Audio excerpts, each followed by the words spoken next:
Hi YouTube, welcome to another edition of Horror Hands, and this is going to be part 2 of a look through all the werewolf movies in my collection. So I'm going to get straight to it. So the first movie is Never Cry Werewolf. Now this is a film that I really enjoyed, however it is a carbon copy of Fright Night. So this teenage girl, she discovers that her new neighbour, he's like all charming and whatnot, but he's a werewolf. So in order to defeat him, she enlists the help of this TV personality. I think he's like this big game hunter or something, played by Kevin Sorbo. And she enlists his help to kill her werewolf neighbour. So as you can see, exactly the same as Fright Night. But I enjoyed it. I thought it was an entertaining film. So if you're okay with it being very similar to Fright Night, check it out. Right, the next movie is Night of the Werewolf. So this is another Paul Naschy werewolf movie. I mentioned Paul Naschy in part 1. I highly recommend any of his werewolf movies. This is probably one of his best. I really love Night of the Werewolf. So in this film, he plays this count who lives in this castle in Transylvania. They make great use of the location, and he's a werewolf, but he starts to come under attack from these vampire women. They infiltrate his castle, and he has to do battle against these vampires. So he's a werewolf fighting vampire women. It's absolutely awesome. I highly recommend Night of the Werewolf. It's a really cool film, a great example of Euro cinema horror.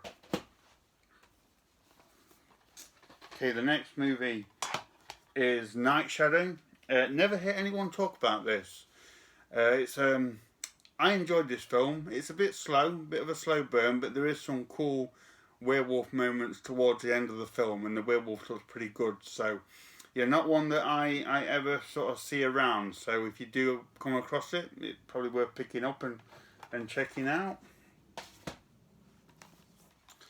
Okay, the next movie, another film that I've never heard anyone talk about before, and that's Scream of the Wolf. So in this one, Peter Graves is investigating these murders of like been done by a wild animal, and it turns out to be a werewolf. Been a while since I've seen this one. I think it's like a bit of a TV movie. I thought it was pretty decent enough, but not sure how easy this one is to come across. I never see it in anyone's collection, or hear about people talking about it, but it was a decent enough little film. Next up is Silver Bullet, a very popular one for good reason. I really like this film. I love Gary Busey in this movie. He's such a cool character. The werewolf is really good, and I love the idea that it's somebody in the town that's going around killing people, and I like how they find out who it is and all that kind of thing. Really good film. Highly recommend Silver Bullet.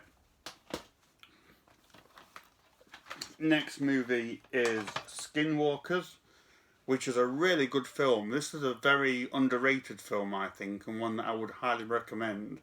This is about two different werewolf factions. One of them is like peaceful, and the other one is like really aggressive and not particularly for the good of the species, and they sort of battle each other throughout the film. It's a really interesting concept. I've not really done it enough justice because it's really an interesting theme and very action packed and really entertaining, and some really cool werewolf moments in this film. So if you've not seen Skinwalkers, I highly recommend that one. That was a really cool film. Right, next up is Teen Wolf. I know this is one that a lot of people tend to find enjoyable. I actually didn't like this film at all. I thought it was really bad. I thought the comedy had not aged very well at all. None of the jokes or the set pieces landed for me.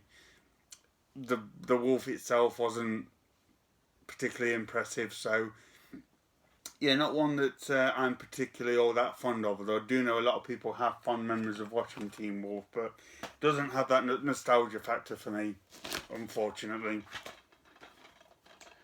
Right, next up is Underworld. I haven't seen these movies for a long time. I wasn't too fussed about them when I first saw them, and I've not watched them since, to be honest. I kind of need to give them a rewatch because I do actually want to watch them again. It's been so long.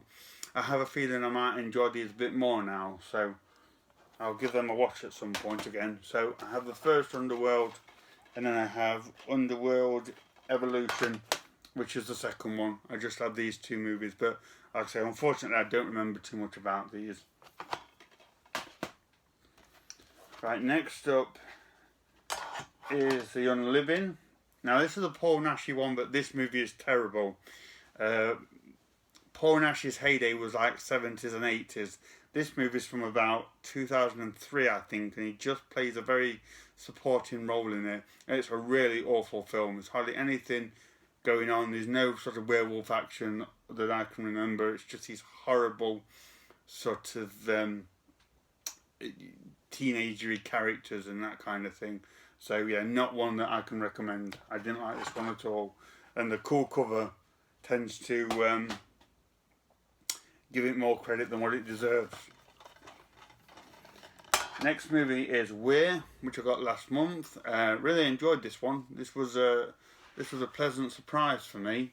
Bit of like a mix of a found footage film and an actual movie of this woman who's defending this guy that's been accused of murdering this family, and it turns out that he did do it and he's a werewolf, but you know, they didn't expect for that to be the case. But really good film. I highly recommend Weir. Again, I've not really done it that much justice because it's a really exciting and very well made film. Next up is Werewolf in a Girl's Dormitory. I really enjoyed this. I think this is from like 1961, something like that. Black and white film about this guy who is centered around this girl's dormitory, and he is a werewolf. So again, like these most of these movies, he's just a werewolf guy running around causing trouble. But I enjoyed this. I thought this was an entertaining one, so I can recommend that. Next up is Werewolf, The Beast Among Us. This one was okay. It had its moments, but it was a little bit dreary at times as well. Worth checking out if you see it cheap, which I did, but not one to particularly source out, in my opinion. Right, next one is Werewolf of Washington. I really enjoyed this one. This was a little bit different. It's about this guy who works for the White House. He's well up in the president's cabinet, and he gets bitten by a werewolf on this business trip and turns into a werewolf. So there's some quite humorous scenes of him trying to hold it together in the White House boardroom, and him turning into a werewolf, and he's like shaking and trying to control his fangs and his claws and things like that. Really good film. It's just that the transfer on this is really bad. But if you can find this with a decent transfer, it's definitely worth checking out. I enjoyed that one. Next one, another Paul Naschy werewolf one, and that's Werewolf Shadow. And this is a really good one. Been a while since I've seen it, but I just remember in this one it's these two women. They come across his castle, and obviously he's a werewolf, so there's just werewolf stuff going on really. But one of the things I really like about these Paul Naschy films is they have some really great locations, like kind of Hammer Horror-esque locations in castles and things like that. And this one is, again, has some really good locations and set pieces and things like that. So definitely worth checking out. Next up is Werewolves on Wheels. And I don't remember this one. I've had this in the collection since forever. It's been so long since I've seen it.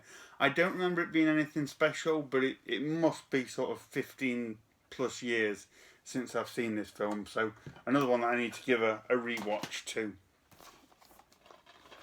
Next up is Werewolf Woman. Not really a werewolf film. There's a bit of werewolf action at the beginning. But after that, it's more about her psychological breakdown. It becomes a bit of a psychological thriller, if you will. So not really one to watch if you're really in the mood for a lot of werewolf goings on. Next up is Wolf, a film that I really enjoyed, quite a stylish one. Jack Nicholson becomes a werewolf. I can't quite remember the reasons how it happens now, but very, very good film, sort of a more mainstream type movie. But some really good scenes in this one. I wish I could remember this one a bit more because I know I really enjoyed it. Definitely recommend it. I just see that many films, you tend to forget. Next movie, one of my favourites on the list, is Wolf Cop. Absolutely awesome movie. Sort of take your brain out and just enjoy it. Yeah, it's the title says it all. It's a guy who is a werewolf and a cop, and I just had so much fun with this movie. Highly recommend Wolf Cop if you're looking for something that's not all that serious but really fun and entertaining. Definitely check out this movie. That's that one. Next up is Wolfen, and again I've had this in the collection for years and years. I haven't seen it again for probably like 15 plus years. From what I see, it's quite well regarded. However, from what I remember myself, I didn't enjoy it all that much. It was a bit too slow for me, but this is definitely one that I need to revisit and see how I feel about it nowadays. I've only watched it the once. Next movie is Wolfman, not to be confused with the Lon Chaney classic. This is from the late 70s, really not that good. Very kind of low budget, terrible acting. Don't remember too much about the story, but it was very plodding, not much going on. I think this guy inherits something, inherits a house or something, and finds out that there's some werewolf lineage going on, but it's very dreary, very hard to get through. So not one that I could recommend. And then we have The Wolfman, the classic movie. Really excellent film, one that I've always enjoyed, one of my favourite Universal monster films. If you've not seen this one, I highly recommend it. It's essential viewing just to see like one of the first sort of main werewolf movies made, and it's still excellent to this day. The effects aren't that great, but the story and the makeup itself is wonderful. Then we have the Wolfman remake. I remember this being okay. Wasn't too bad, wasn't great, but entertaining enough.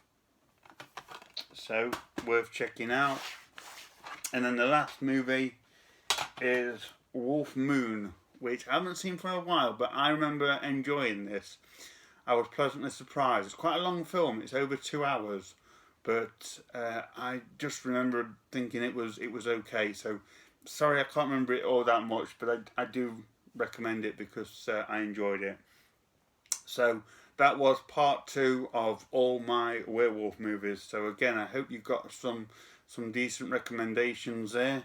Let me know what you thought of all them, if there's any that you particularly like or don't like, and feel free to let me know if there's any other great werewolf movies that I need to pick up. So thank you very much for watching, and stay tuned for more videos.